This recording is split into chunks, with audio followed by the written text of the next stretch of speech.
There's a fella hated ATV riders on his property so much he ended up killing an innocent man.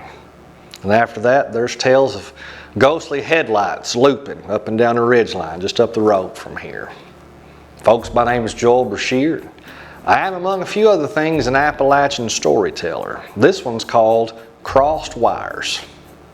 Charlie Adcock is a piece of garbage. At least he was. Now, I hate to talk ill of the dead, but this wasn't much of a fella. Now, he never worked a day in his life. His daddy done real well in the coal business and the logging business, so Charlie had it made.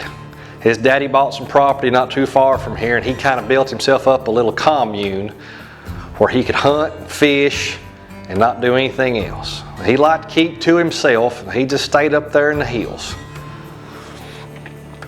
Well, not too long ago, the coal business around here kind of dried up, so some of the local officials were talking about ways to bring in more money, boost the economy and whatnot. And a lot of talk went into ATV trails, ecotourism, things like that.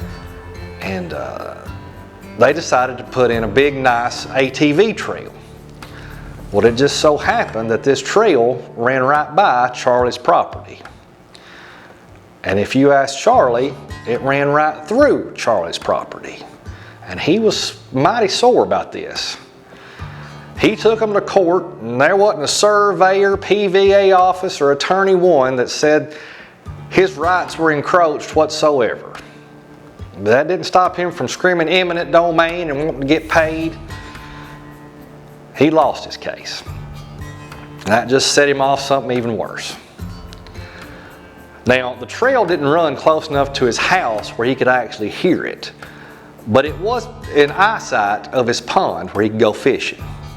And it just so happened that folks would be riding by this trail and see a pretty little pond down there, and they might go down and take some pictures. Well, that just made Charlie mad as a wet hornet in the summertime. So here's what he did. He went up to his barn and he found some wire. He said, I'm going to set up a barricade.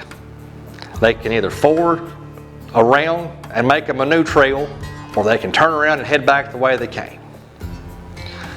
So he goes up and he wraps the wire around a big trunk of a tree and strings it across the trail and wraps it around another tree.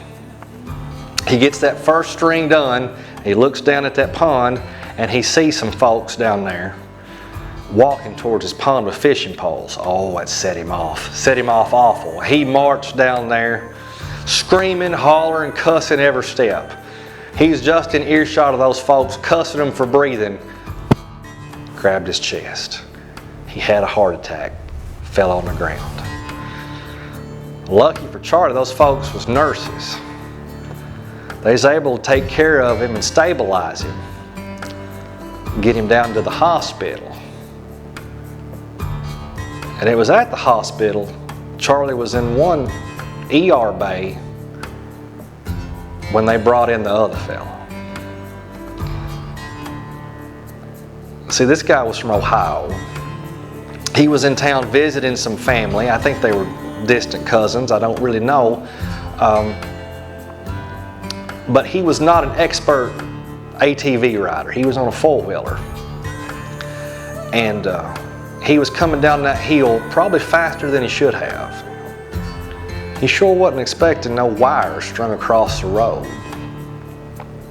When it hit him, it about near cut him in half. Well, the folks that was with him got him to the hospital, but he never made it. Charlie did make it back home. Now, he was bedridden. He never could get out and enjoy the outdoors like he did before. But